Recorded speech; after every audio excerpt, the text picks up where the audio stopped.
Assalamu alaikum students, this is Allied School Nushaira. I am teacher Rabia, your Pakistan studies teacher. I hope students you all will be fine. Let's revise our previous topic first. It was general elections of 1945 and 1946. Students, general election were held in 1945 and in 1946. ये elections Lord Wavell जो viceroy थे India के उन्होंने announce किए. He said in 1945 central legislature elections will be held and in 1946 elections for the provincial legislature will be held. Both major parties of India, Congress and Muslim League, participated in election. Their slogan was different. The slogan of Muslim League was Pakistan and the slogan of Congress was United India. Central legislature elections were held in 1945. There was 100 seats in central legislature जिसमें से 30 seats Muslims के लिए reserve थी. In elections Muslim get 100% result. उन्होंने 30 की 30 seats हासिल की. ज़्यादा वोट्स हासिल किए तो 30 की 30 सीट्स मुस्लिम्स ने हासिल कर ली. तो 1945 के इलेक्शंस में मुस्लिम्स ने 100% कामयाबी हासिल की. Then in 1946 elections were held for provincial assemblies. There was 11 provinces in India at that time.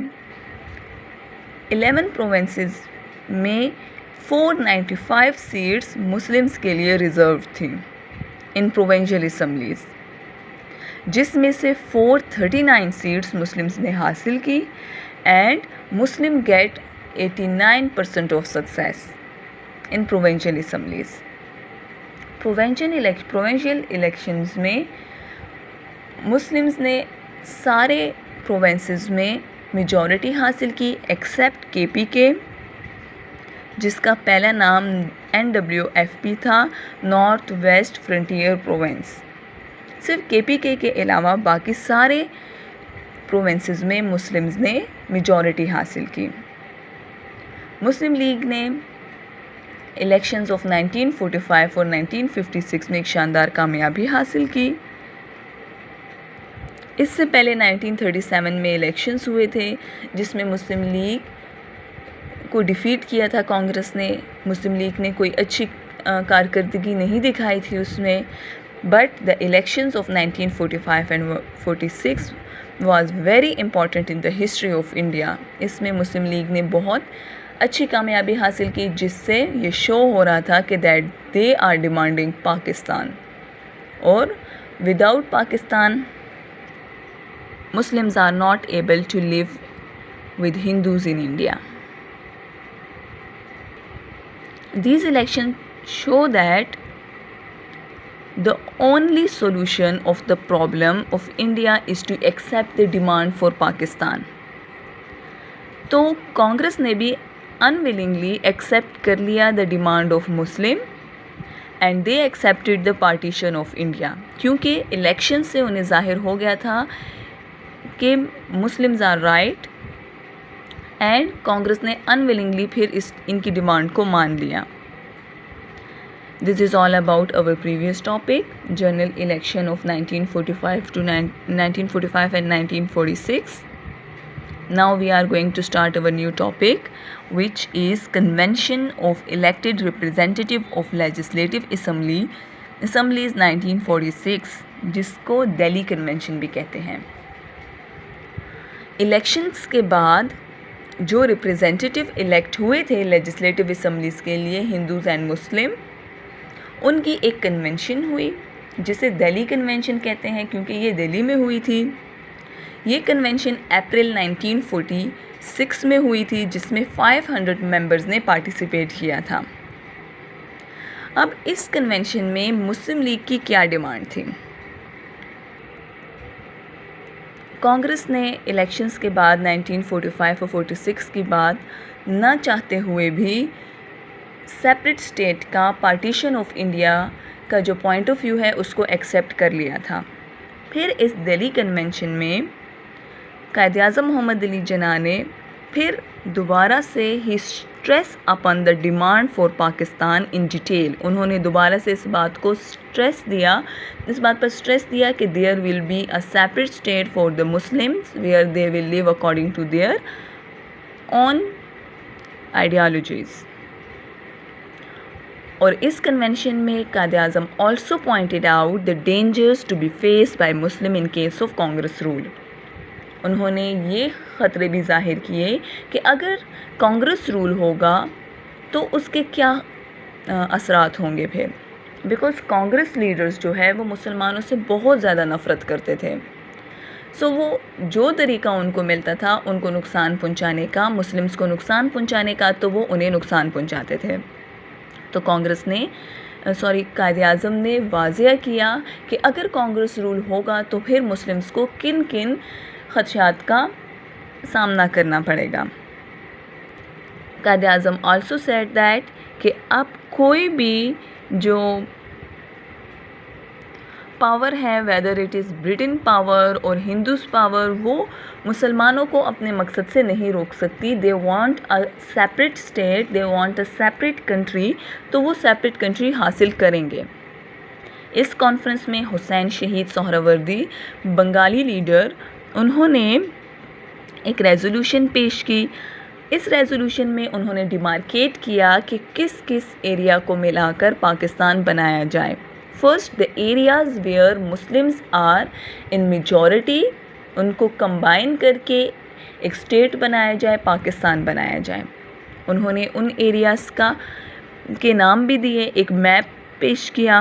First he said Punjab, Khyber Pakhtunkhwa, Balochistan and Sindh, ये चारों नॉर्थ वेस्ट में मौजूद हैं, इनको मिलाकर, and Assam and Bengal in the north east, इन दोनों को जो नॉर्थ ईस्ट में असम एंड बंगाल है, इनको मिलाकर एक मुल्क बनाया जाए, पाकिस्तान।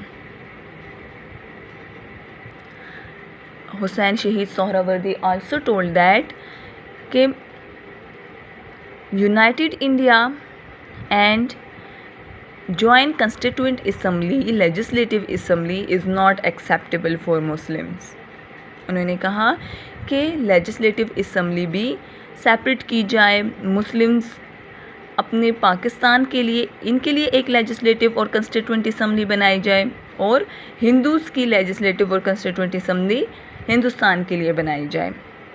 सेपरेट लेजिस्लेटिव असम्बलीज़ बनाई जाएँ ताकि मुस्लिम्स अपने लिए सेपरेट कॉन्स्टिट्यूशन बनाएं और हिंदूज़ अपने लिए सेपरेट कॉन्स्टिट्यूशन बनाएं। This was all about the Delhi convention, कि किस तरह कायद-ए-आज़म ने दोबारा स्ट्रेस दिया कि there will be a separate state, and Hussain Shaheed Suhrawardy ने जो मैप पेश किया फॉर द पाकिस्तान। इससे पहले 1940 में मुस्लिम लीग ने सेपरेट स्टेट की डिमांड की थी, बट देयर वाज एम्बिग्विटी कि कौन से एरियाज़ को मिलाकर सेपरेट स्टेट बनाया जाएगा। देन इन 1941 इन्होंने ये जाहिर कर दिया था, ये क्लैरिफाई कर दिया था कि north west and north east areas, इनको कंबाइन करके अ separate state will be establish with the name of Pakistan. So students, this is all about our Delhi Convention. I hope all the things are clear to you. Let's read the topic. Convention of Elected Representative of Legislative Assembly 1946, Delhi Convention. वो लोग जो 1946 और 45 के election में elect हुए थे, उनका convention held हुआ था दिल्ली में 1946 में। An All India Muslim League Legislature Convention was held in Delhi in April 1946. More than 500 members from all India participated in this convention. Some minority members also participated in convention, जो minorities थे बाकी, जैसे कि सिख वगैरह और जो बाकी religious groups थे सब कॉन्टिनेंट के, उन्होंने भी पार्टिसिपेट किया इस कन्वेंशन में। In the beginning section, Quaid-e-Azam stressed upon the demand for Pakistan in detail. He pointed out the danger to be faced by Muslim in case of Congress rule. उन्होंने ये ख़तरात भी बताए कि अगर कांग्रेस रूल होगा तो हमें क्या ख़तरा होगा। However, he repeated that no power can stop Muslims from their destination. In this conference, Hussain Shahid Sohrawardi from Bengal submitted a resolution in which an independent and autonomous Pakistan was demanded, consisting of Punjab, Khyber Pakhtunkhwa, Balochistan and Sindh in northwest, Assam and Bengal in the northeast was demanded. पहले हुसैन शहीद सोहरावर्दी ने जो resolution पेश किया उसमें पाकिस्तान के लिए demand किया गया था और ये भी बताया गया था कि कौन कौन से एरियाज़ को मिलाकर पाकिस्तान बनाया जाए, एरियाज़ को भी डिमार्केट किया गया था. He also told practically that neither United India nor one constituent assembly is acceptable to the Muslim. उन्होंने ये भी कहा कि यूनाइटेड इंडिया और दोनों की कंबाइंड जॉइंट कंस्टिट्यूएंट असम्बली ये एक्सेप्टेबल नहीं है मुस्लिम्स के लिए. Therefore, separate legislative assemblies should be formed for Muslim Pakistan and Hindus Hindustan to prepare constitution for both the countries. उन्होंने कहा कि सेपरेट लेजिस्लेटिव असम्बली बनाई जाए मुस्लिम्स और हिंदूज़ की सेपरेट. मुस्लिम जो है वो पाकिस्तान के लिए कॉन्स्टिट्यूशन बनाएंगे, मुस्लिम जो लेजिस्लेटिव असम्बली है, और हिंदू लेजिस्लेटिव असम्बली हिंदुस्तान के लिए कॉन्स्टिट्यूशन बनाएंगे. If this demand is accepted, then Muslim League is ready to join in term government. Otherwise, there will propose line of action by themselves. Prior to this, the Muslim League had proposed the establishment of separate state for India Muslims in its Lahore session in March 1940. Later on, to avoid any ambiguity, this demand was amended in 28th session of All India Muslim League in Madras, 1941, through which a state was proposed in a Muslim majority areas in the northwest and the northeast. उन्होंने explain किया है कि 1940 में उन्होंने separate state की demand की थी, फिर बाद में एम्बिग्विटी को ख़त्म करने के लिए उन्होंने तब्दीली की मुस्लिम लीग ने, और फिर उन्होंने वाज़ेह बात की कि north west and north east areas को मिलाकर, जहाँ पर मुस्लिम मेजॉरिटी है, इन एरियाज़ को मिलाकर पाकिस्तान बनाया जाए. Students, this is all about our new topic. I hope all the things are clear to you. Have a nice day. Allah Hafiz.